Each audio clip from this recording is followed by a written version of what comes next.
Vous êtes une ancienne recrue de Galéa en tant qu'interprète, je le précise bien.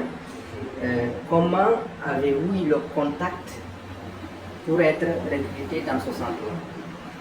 Merci pour la question. Je crois que c'est même Alcénie là. Parce que, étant camarade de promotion, quand il a été alerté, je crois qu'il m'a informé. Ouais. Et ensuite, en me filant le numéro d'un certain Tonkara. Tonkara, c'était lui qui était le chef de projet. En fait, c'est lui qui a eu le contrat. Ok. De recruter des interprètes. Recruter des interprètes. Ok. Il était là, il était avec un certain Diallo. Diallo Salim. Lui aussi, je crois qu'il est au Japon maintenant. Donc, pratiquement, il y avait déjà ils étaient les tout premiers à aller à Kalia. Sinon, il y avait assurément d'autres interprètes là-bas pour un premier groupe. Mais ce premier groupe, il paraîtrait qu'il y ait des incidents. Après, on les a radiés du camp. Bon, c'est par suite qu'on a été appelé. Le recrutement il est juste en bas du camp. Vers l'entrée de l'aéroport là, en montant. Et quand on nous a appelé, on est parti, on a trouvé c'était des Israéliens qui étaient là-bas. C'est juste des Israéliens. Ils nous ont entretenus. Question de savoir, de voir le niveau en anglais. Après, c'est comme ça, ils ont retenu provisoirement des gens. Après, quand ils nous ont retenus, après ils nous ont indiqué le jour du départ. Donc, personnellement, je me suis embarqué avec des amis. On n'est pas parti dans un véhicule militaire. Après, on est allé à Forêt-Carrière. Et quand nous sommes allés à Forêt-Carrière, on est descendu à l'hôtel Bafila. Bafila, après, je crois qu'il y a eu un entretien, un petit entretien. Mais bon, les gens ont dit qu'ils ont été soumis à un test de mensonge auquel moi, je n'ai jamais été soumis. Il paraît qu'il y avait une machine là-bas qui détectait le mensonge. Dans le groupe, Que les instructeurs là avaient envoyé. et que certains de vos collègues Ont été soumis à ça. Ok. Et il y en a beaucoup qui n'ont pas été sur le terrain. Ok. Donc Alcénie là. Ok. Ils ont été retournés à partir de là. C'est peut-être parce que peut-être il a dû mentir, peut-être. Je ne sais pas. Est-ce que vous, Mais- vous avez été soumis à ce test de mensonge? Je le dis, je n'ai jamais été soumis. Les gens m'ont dit, mais moi je n'ai même pas vu la machine là. D'accord. Et moi je n'ai jamais été soumis à ce test là. Ça, c'est à partir de l'hôtel où C'est à vous partir avez débarqué. Oui, à partir de l'hôtel Bafila. Ok. Bon, après ça, nous, on était logés dans une autre villa, tout près de l'autre là, du bâtiment des Cassoles, Ok, toujours à à Forêt-Carrière. Oui. Donc, après l'hôtel, Mhm. après, comment on appelle ça, cet entretien, nous, on nous a conduit au logement, là où on devait loger les interprètes. Nous sommes allés là-bas. Bon, après ça, moi, je me suis dit que le test réellement dit s'est passé sur le terrain. Mhm. Et quand on nous a débarqué là-bas, le lendemain, on est parti directement sur le terrain. Quand on est parti sur le terrain, Au Voilà. camp, au centre d'entraînement? au camp, oui, au camp Kaliam. Ok. Quand on est allé sur le terrain, on a assigné chaque interprète à un instructeur. Et moi, ils ne me l'ont pas dit, mais mon intuition m'a fait savoir que c'était là le test. Mhm. Donc, les instructeurs, bien sûr, il y avait 3 groupes. Il y avait des Américains, il y avait des Sud-Africains et des Israéliens. C'était ces gens-là. Après, quand on nous a assigné à un instructeur chacun. Donc, il était question que tu veilles, non seulement que tu veilles sur ton instructeur, parce qu'il pouvait disparaître. Le temps était un peu large. Il pouvait disparaître sans que tu ne le retrouves. Ou bien, si tu n'interprètes pas réellement bien, et voilà, moi je me suis dit que c'était ça le test réellement. Donc, beaucoup ont été éliminés à partir de ce jour, sur le terrain aussi. Il y a un premier groupe qui a été éliminé à l'hôtel Bafila, et il y a un second qui a été éliminé sur le terrain. Donc, pour reconstituer, quand vous avez quitté Conakry, vous avez débarqué à l'hôtel, il y a une première décantation. Certains ont été éliminés là. Le groupe qui a été admis a été dirigé au camp. Pas au camp d'abord, enfin au logement. Au logement. Là également, on a passé la nuit. Vous avez passé la nuit avec chacun un interprète, c'est ça? Oui, nous les interprètes seulement, on a passé la nuit dans la villa. Maintenant, le lendemain, on nous a... En fait, chaque matin, on va à l'hôtel Bafila, histoire de s'embarquer et aller au camp. Il y avait un bus qui était là pour aider les instructeurs et les interprètes. Donc, on a venu embarquer le véhicule, le bus, après on est parti au camp.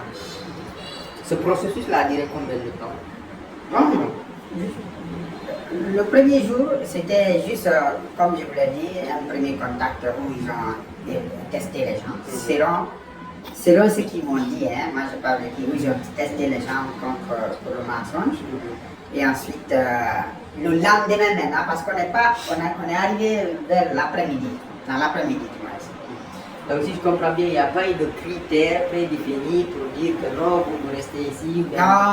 Non. Ils vous ont observé à la tâche? Ils nous ont observé à la tâche. Même ce qu'il a dit, que les gens étaient recrutés sur la base de... On y viendra, Voilà. Donc, après, nous, on a embarqué le bus, on est parti au camp. Et il a prétendu que vous, M. Leno, par exemple, M. Tolno, par exemple, vous avez une influence beaucoup plus que les autres. Peut-être à cause de votre patronyme, ou je ne sais pas par quelle autre magie. Non, j'étais le seul, je dirais, j'étais le seul forestier et le seul ici, parmi les interprètes. Il y avait Pate Dieng, Alcé lui, il disait déjà, il y avait Pate Dieng, il y avait Camara, il y avait Mamar Salih Diallo, il y avait... J'étais le seul forestier, disons.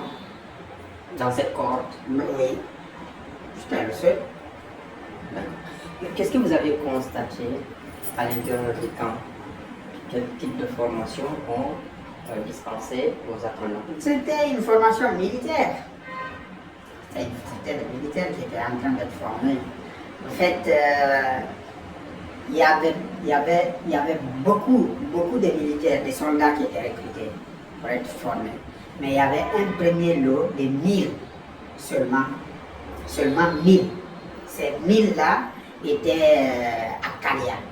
Les autres étaient dispatchés dans d'autres camps.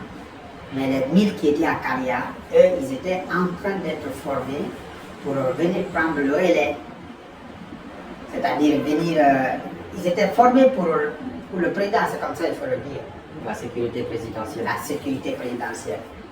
Parmi les 1000 là, pour un peu faire la chose, il y avait un groupe qui était de la carte présidentielle et il y avait un autre groupe qui était là, je dirais même 3, il y a un autre groupe qui était là pour assurer la sécurité du périmètre. Vous savez, quand le président se déplace, il y a d'abord un premier groupe qui vient pour assurer la sécurité, ça c'était la sécurité du périmètre. Maintenant, il y avait la garde présidentielle qui venait avec le président. Donc, il y avait ces groupes-là. Mais ces groupes-là, on ne pouvait pas les connaître tout de suite. C'est à l'issue de la formation. Non, le premier groupe était déjà, comment on appelle ça, était déjà mis en place. Ceux qui étaient chargés de garder le président. Ça, c'était déjà connu. Maintenant, il y avait un groupe qui devait travailler avec la carte présidentielle. Ces gens-là devaient être choisis sur la base du mérite. Ces formateurs, vous avez cité trois groupes, des Israéliens, des Sud-Africains et des Américains. Est-ce que chaque nationalité, si vous me permettrez, avait un groupe spécifique à former? À former, non. Non. Il n'y avait pas de spécificité. Ils étaient tous là pour la formation. Pour former les soldats. On n'avait pas assigné une nationalité à un autre. Non, non.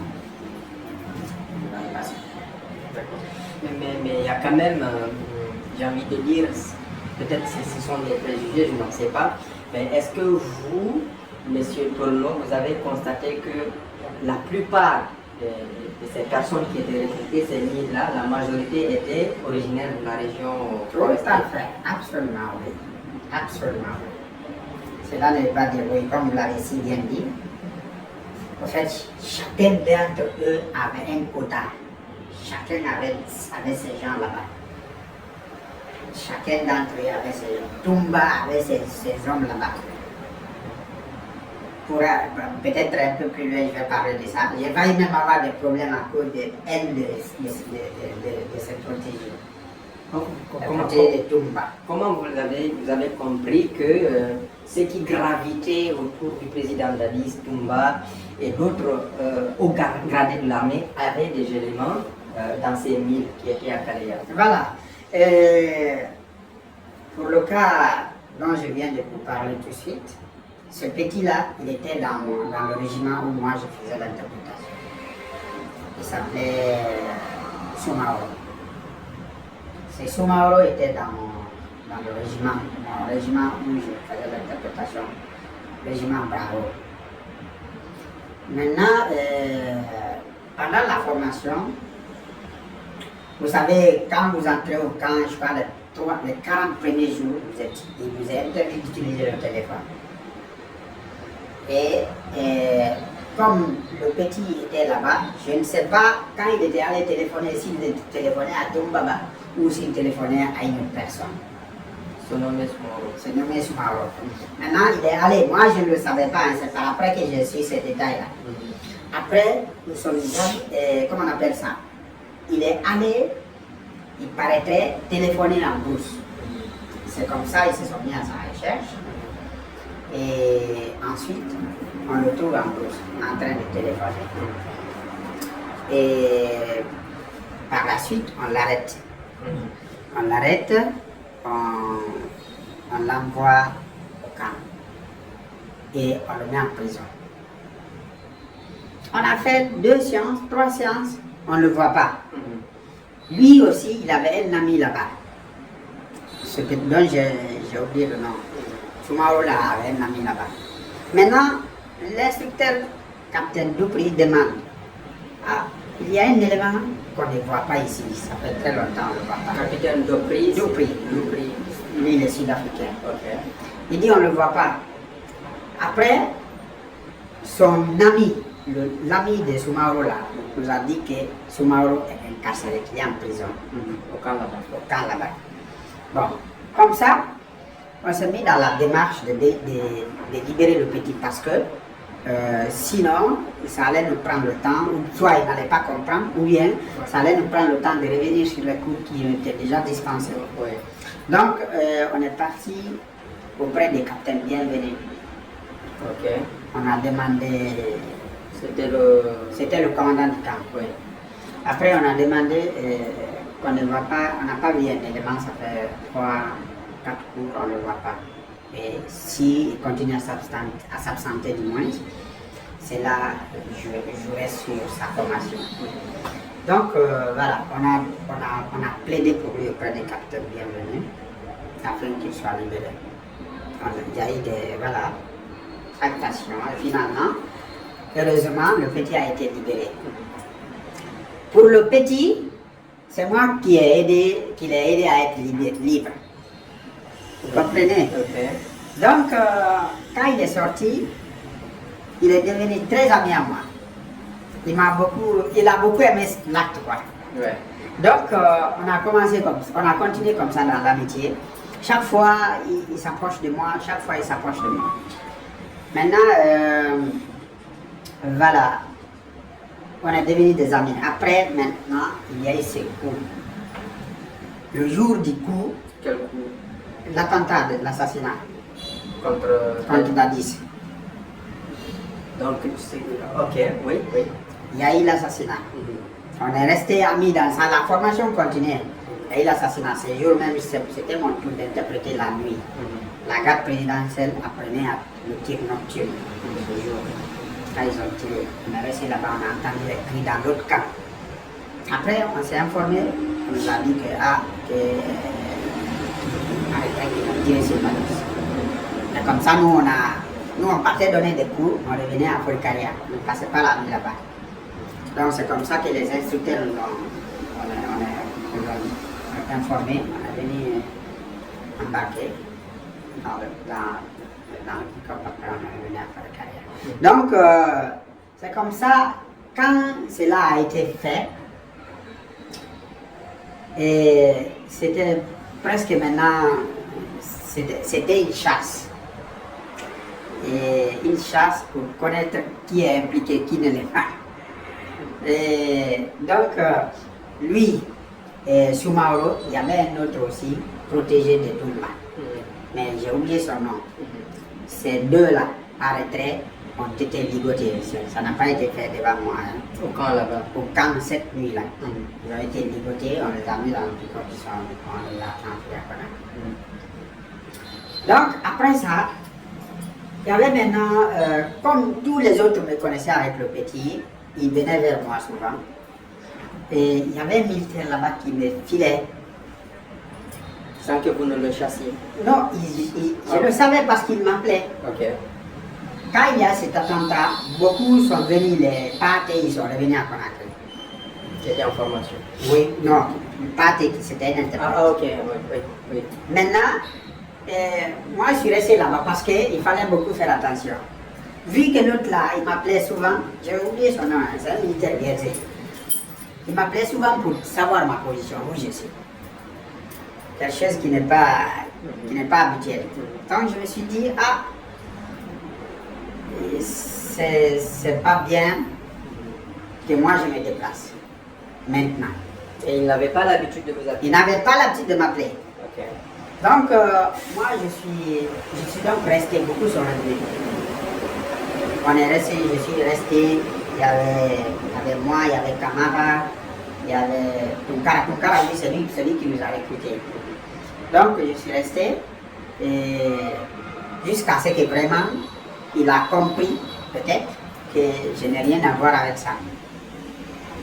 Donc c'est comme ça, moi je suis revenu à Conakry après.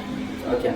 Revenons un peu plus en arrière par rapport à Soumaoro, qui pour vous était un élément de combat. Est-ce que dans vos confidences, il vous a dit que est-ce que je remontais des infos à Toumba ou bien... Non, il ne me l'a jamais dit. Et même ça, c'est les enfants du camp qui ont dit que c'est un protégé de Toumba. Lui, en personne, c'est peut-être à la dernière minute, quand on est venu à Conakry ici, qu'il me l'a dit. Parce que il était venu, quand il a été libéré, il était même venu aussi à la maison à Amdalaï. Monsieur Amdalaï. Il a cherché à venir. Il m'aimait beaucoup maintenant. Il est venu pour me dire que il a été libéré. Donc voilà, il m'a maintenant dit de parler de son patron. Et c'est lui-même qui m'avait dit que Toumba devait sortir. Pendant tout ce temps, Toumba était là. C'était environ combien de temps après le coup d'État? Après le coup d'État, disons une à 2 semaines. Donc 2 semaines après l'attentat contre Dadis, Toumba était là? Je crois bien, parce que le petit m'avait dit qu'il devait sortir. Et effectivement, quand il est sorti, les gens en ont parlé le lendemain qu'il est sorti de la Guinée. Il était là. Il ne vous a pas dit où il était caché? Non, il ne l'a pas dit. Lui non plus, il ne savait pas, je ne crois pas. Mais il était en contact avec Toumba? Peut-être. Après sa libération? Peut-être, sinon il n'allait pas me dire qu'il devait sortir. D'accord.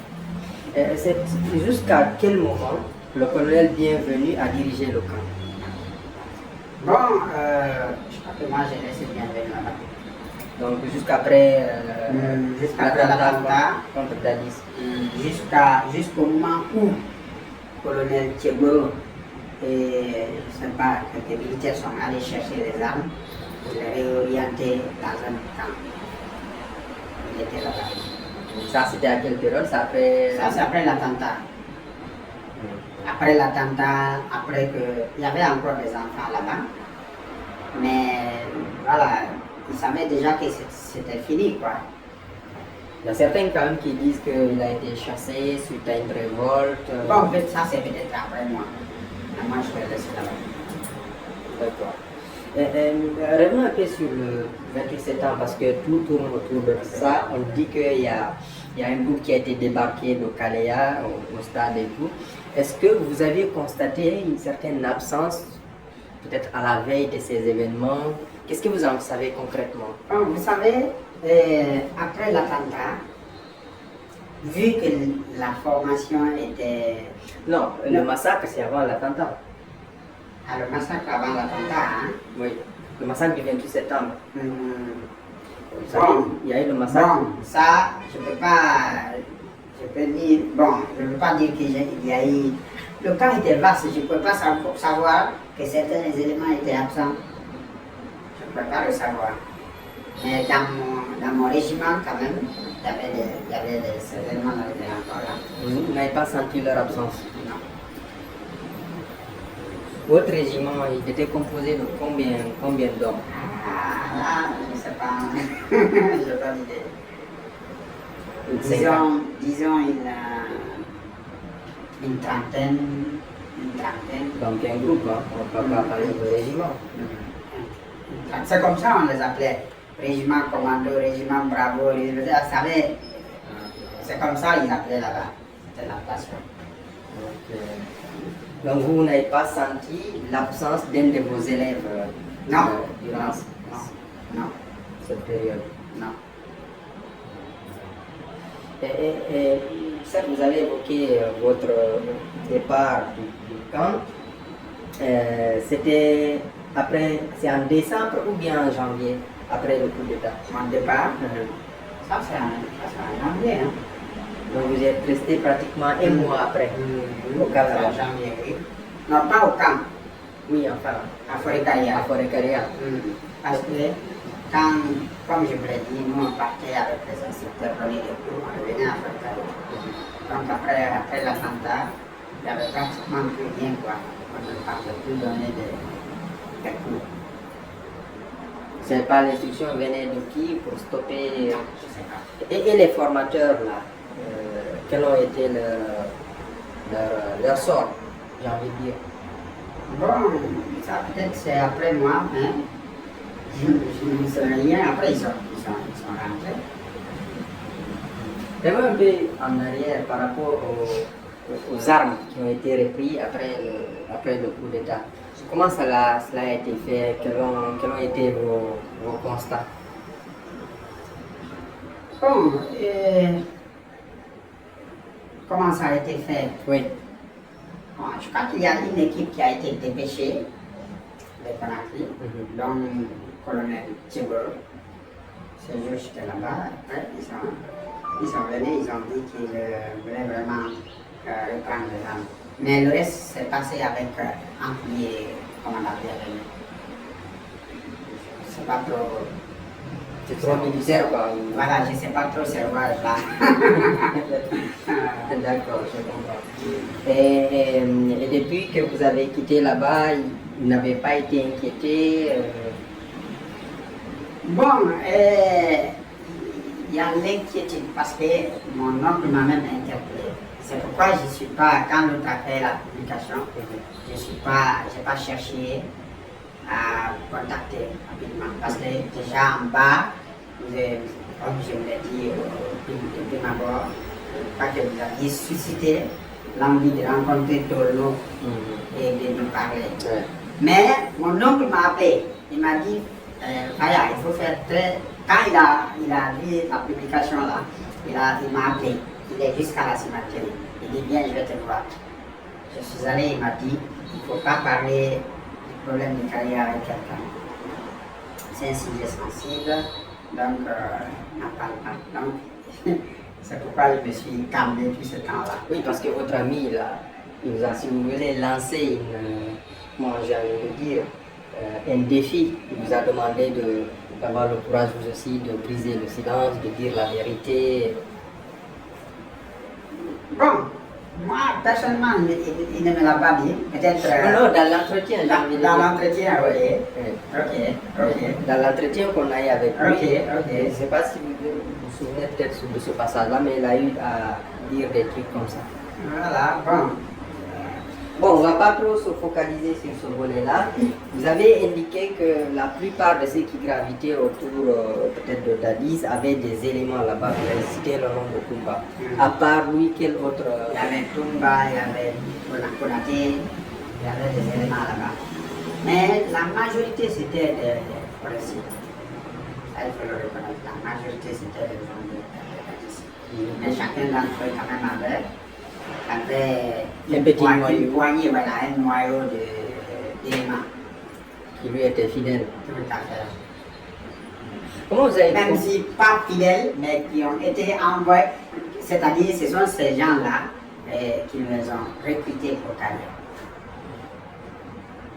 Comment vous avez pu comprendre, pouvoir décanter ces petites oppositions, sinon ces petits particules, chacun qui se reconnaît en un officier? Comment vous avez pu... Non, vous savez, les enfants, pas seulement les enfants, j'en parle. Lui, par exemple, je n'aurais pas su qu'il était de Tumba. Ouais. Et c'est Tumba qui l'a envoyé là-bas, c'est les gens qui parlaient. Et même celui, son deuxième là, avec qui il avait été arrêté, lui non plus, je le connaissais. Il n'était même pas de mon régiment, il était de la garde présidentielle. Et le petit, lui, il était du régiment Bravo. D'accord. Est-ce que peut-être vous seriez amené à, si toutefois l'éventualité, sinon la demande se fait, à aller témoigner ne serait-ce à huis clos pour procès? Bon, Parce qu'on a constaté beaucoup de tiraillements entre Tumba et les autres, Marcel ainsi de suite, autour de ce régiment de la garde présidentielle. C'est quand même un régiment qui est beaucoup plus pointé du doigt dans ce qui s'est passé. non, il y a des choses. Vous êtes en train de. Je ne sais pas, vous n'avez pas compris. La garde présidentielle qui était déjà avec Dadis, c'est pas elle qui était en carrière. C'est des choses, c'est vraiment disparate. Ok. Ceux qui étaient en carrière étaient formés, cette garde présidentielle était formée pour relayer celles qui étaient là, certaines d'entre elles. Ouais. Vous comprenez? Donc, elles n'étaient pas. C'était des forces, ils étaient en formation. Ouais. Donc, ils n'en savaient presque rien de la présidence. Ok. C'est quand la formation finissait qu'on allait les déployer à la présidence. Donc, le tirage, ce que vous êtes en train de dire là, ça c'est déjà une garde présidentielle qui a été recrutée par la liste qui était là avec lui. Ça c'est une chose.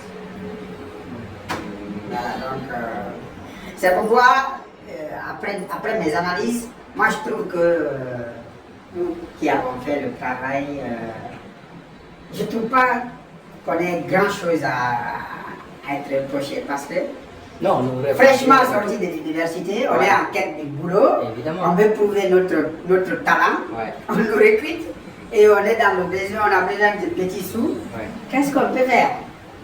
C'est de répondre à une opportunité comme ça. Évidemment. Donc, Comme tout étudiant. Hein. Voilà, donc Et comment se faisait la rémunération?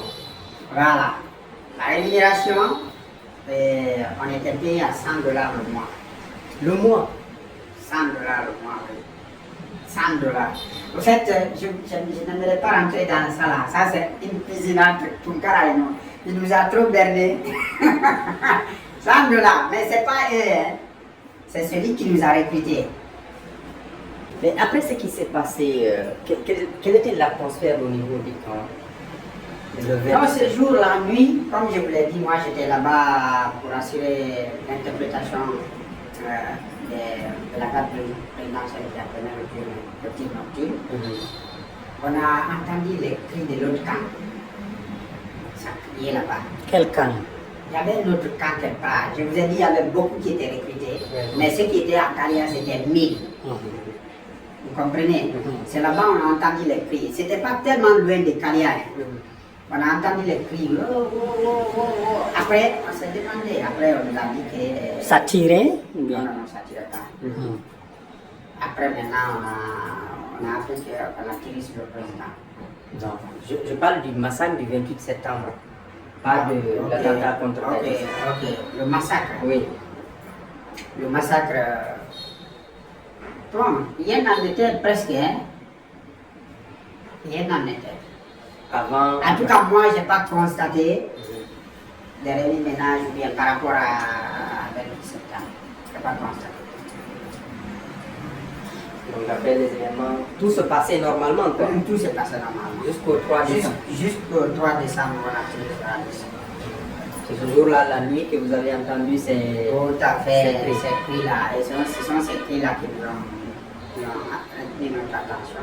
Après, on a tiré sur la liste. Et on a quitté le camp cette nuit-là. Depuis que j'ai quitté le camp cette nuit-là, on n'est plus reparti là. C'était des cris de joie, des cris de détresse, de mécontentement. Bon, pas de joie. Pas de joie. Je crois que c'était des cris de détresse. De détresse. D'accord.